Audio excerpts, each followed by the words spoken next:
Andak October ki tang kunmathoi amadi kunithoi da Jenims ki main auditorium hall da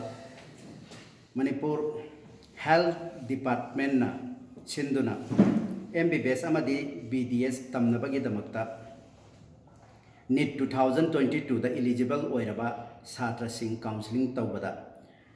OBC MP ki category gada mioi candidate kuntra humdoi select tawki hariba candidate kuntra humdoi adugi manungda candidate manga mana RIMS ta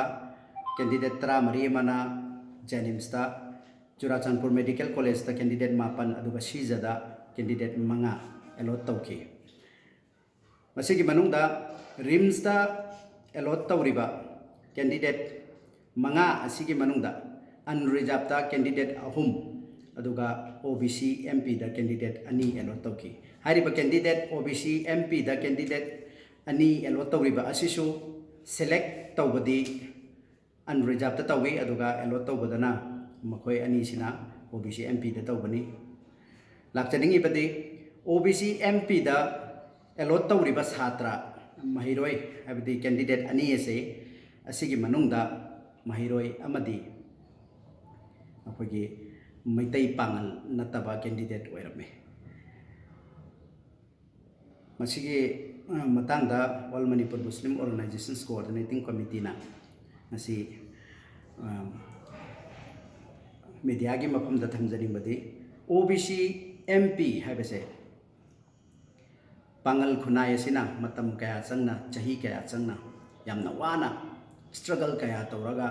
khongjang kaya changsalaba matungda phanglakiba adugumlaba akhoi khudong chaba amakhakni masi matam adugi Manipur laingakna pangal khunai asibu manaba thakta phatnanaba amadi pangal khunai asigi development and welfare gi damakta thambiramba adumba khudong chabani masigi khudong chaba si Manipur da lairiba laiminariba haibetare community amatana masigi khudong chaba si lawbi naba honabigano kanagumana lawbi batarabasu lawbiram batarabadi masida All Manipur Muslim Organizations Coordinating Committee amadi masiga chadminariba organizations singna tuminna khak laithokloi karigumba Manipur da chahi kun natraga kuntra natraga nifu lairek lei haiduna Manipur gi maitai nupi natraga pangal nupi lauraga dharma manai haraga khudong chaba lauduna OBC MP gi certificate ama lauraga hariba khudong chaba si launaba honaba haibase masi achumba khongthang nakte laingang aso OBC certificate piba matamda yamna cheksinna phajana inquiry tawraba matungda pibiyo OBC certificate asi piba matamda cheksal hawdabana maram orakanda OBC certificate pairaga lakpa sa mahiroi natraga candidate adubo OBC MP ni haina treat tawduna asuk yamna akogi reputed oiraba professional course amada akogi maitai pangan singna phangpham thokpa hakto pibiram haibase masi yamna laibak thibadi moibo tentakna tawraga nangde adum khara expert ma se adai masi media da taw ichel pamunsi wala paitare nadra lainga ki mafam da thamjaning nei bade hairi ba angang candidate asina occupy tawriba seat ase athuba matam da lauthoklaga maitai pangal gi candidate oiba amada hapsan gadabani karigomba masi laingak na thabuk to onthor ta bataragadi All Manipur Muslim Organizations Coordinating Committee na Manipur miyam amadi Manipur gi CSO punamaka